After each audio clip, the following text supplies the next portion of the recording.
Yeah. They told me I wouldn't be nothing.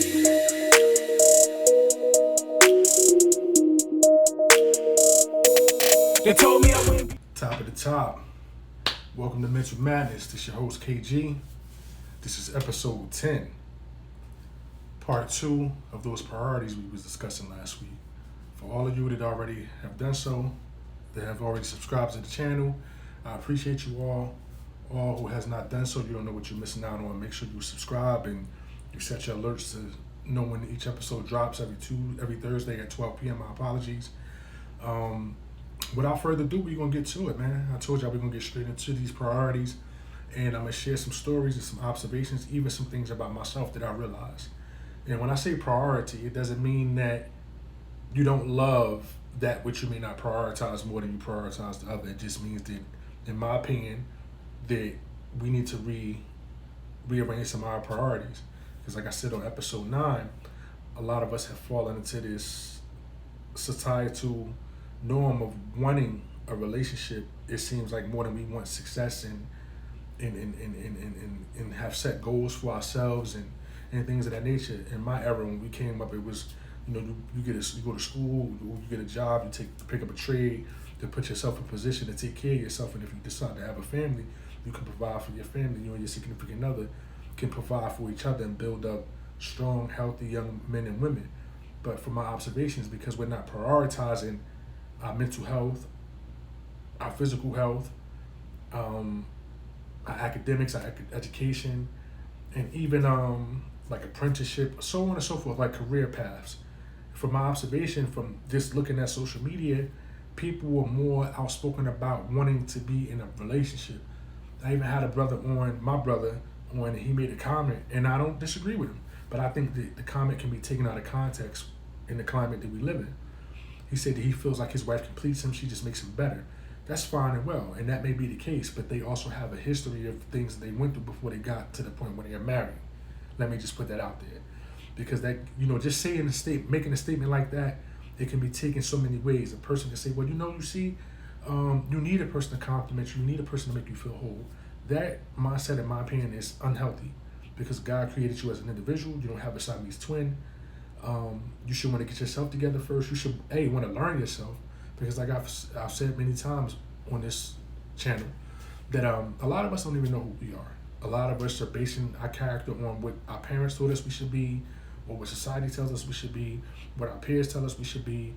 We base our cool on what society says is cool or what our peers says is cool.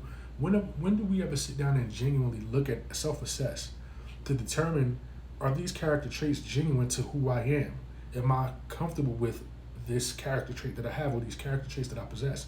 Or am I solely just adapting to them to fit in with current times or to appease my family? Do I really know who I am? Do I really know that I need affection? Do I really know that I need attention? A lot of us don't really know that. We're just winging it throughout life. And that in itself is not prioritizing your sanity, because how the hell are you going to try to be with somebody else when you don't even know who you are as an individual first? I think that's kind of misprioritizing, if you ask me.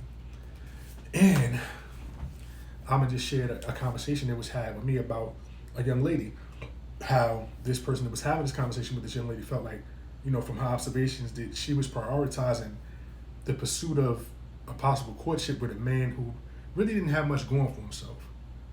No job, was really just looking for a place to stay, if you pull back the layers, because he was not pouring into her the way that, even in my opinion, the man should, from what was shared with me. He really brought nothing to the table. And what was said to me was that, this individual should be focusing more on their kids. How could they be a better parent to their children and set a better example for our children? And I have fallen victim to this as well. When I look back on my life, I feel like, even though my son I don't think he would ever tell me he felt like that, but I believe that sometimes I misprioritize. I put more effort into maybe pursuits of money, or maybe the pursuit of a woman, more than I did into my own self-development, and also my parental development as a father-son relationship with my child. And the society we live in, I've seen my siblings do it. They may deny it, but everyone is going to deny it, because no one wants to really look at themselves in the mirror and accept the truth. And it's not to say that you love your children any less, but sometimes we get so caught up in the pursuit of whatever we have our sights set on that we have tunnel vision. We forget about everything else over here that matters. And we make that one thing a priority, the priority, where everything that which should be above it has fallen beneath it. You know, yourself, your health, your mental health, your physical health, you know, your mental well-being, so that you can put yourself in the best position to take care of your kids, or put yourself in a position to look further into the future, how you can better yourself and attain wealth or generational wealth, or being able to put your family in a better position. It seems like we feel like that we can accomplish such heights without a significant other. And yes, in many cases, you know, a lot of men and women, they two is better than one. That's without a doubt. But two that are dysfunctional and not aware of who they are as individuals is destined for mayhem and catastrophe. I mean, I know that that's why my relationships that I had that didn't last ended, because I didn't know who I was, and I doubted the female I was dealing with knew who the hell she really was. You understand what I'm saying? So yeah, we gotta start prioritizing. You know, prioritizing. Yes, in a marriage, the spouse does come before the children. Yet, I don't think that either the male or the female spouse should make the other feel like they have to make a choice, or that they should have to prioritize, you know, them before the child. Even though naturally a lot of us will prioritize our spouse before our children, we're just going to make sure everything is together and on the same track to the best of our ability.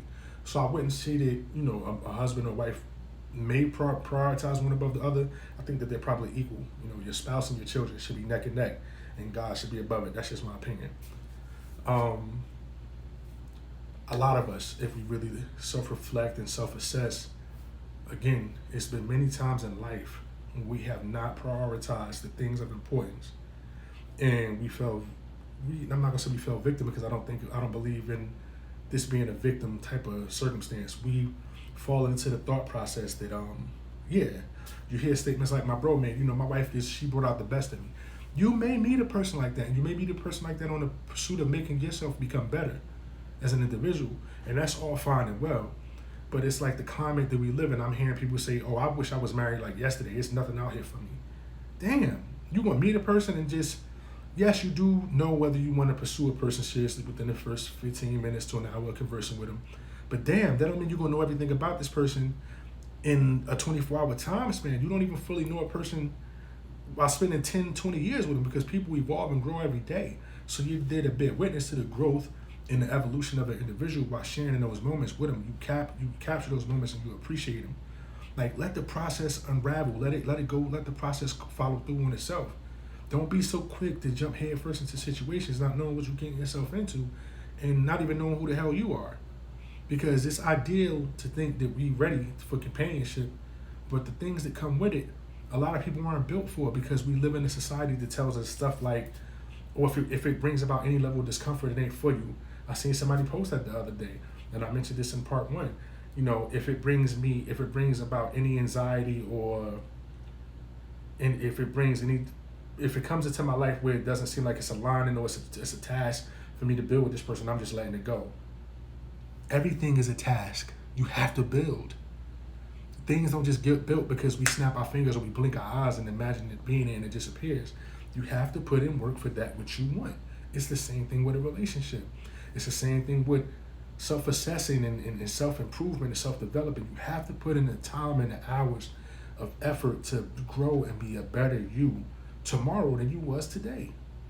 And that should be number one priority. You should want to be that, especially if you got children. You got to set an example for them. Whether you're a mother or a father, whether you have a son or a daughter, your son needs to know how a woman should conduct herself, so that when he gets of age and he's mature enough to start to survey a woman in that capacity, he should look back at his mom and say, you know what? My mom was a dope example of what a woman should be. She made sure that home was okay. She took care of me psychologically. She was nurturing. All the things that an individual wants and needs, even as adults. A lot of us do not prioritize that. We're so broken. You know, I'm gonna be honest, myself included. Sometimes I'm so broken because of the environment that I grew up in. You know, my mother made sure that she took care of us and provided a roof over our head. But when you got a single parent provide for 3 kids, and she's constantly at work, and it's not to take nothing from my mom because she's a phenomenal mom, Where does the love and nurturing component comes in? Where does the structure and discipline come in? You know, a lot of us are adults that have not had those life experiences to, you know, carry them over into our parental skills and show our children that. So because that reality is a truth in many cultural environments and households, that's why we should be 10 times on point of prioritizing being better as individuals before we start trying to bring somebody else into the equation, and if we got kids especially. Because it has to be a conducive environment for both parties to function and for your kids to flourish. So yeah, stop prioritizing this relationship shit over your self-assessment and self-evaluation and self-improvement. You need to get your shit in order first before you start trying to bring somebody else into it that may not add anything but be more so of a burden than they are a blessing. That's all I wanted to touch on, y'all. Priorities part 2. Again, not to be self-absorbed, not to be self-centered, but you have to make sure you know who you are first before you go out here trying to engage in these relational environments with other individuals. That's just my opinion. And it's a plethora of other things that need to come first, in my opinion, before you start prioritizing companionship. I appreciate you all. Again, it's your host KG, Mental Madness, episode 10, Priorities Part 2. Shoot them emails, mentalmadnessnwk@gmail.com. Follow us on IG, Mental Madness NWK, and also on TikTok, Mental Madness NWK. Mental Madness spelled in its correct form. So there's no $ S, it's just spelled correctly. Mental Madness NWK on TikTok and on IG. Mental Madness NWK@gmail.com is the email. Make sure y'all reach out. I appreciate y'all. This is episode 10, Priorities Part 2. Peace and blessings. But a statistic, better in prison, look how I'm living. Never been perfect, but I'm forgiven, alive in the sun. Thank God it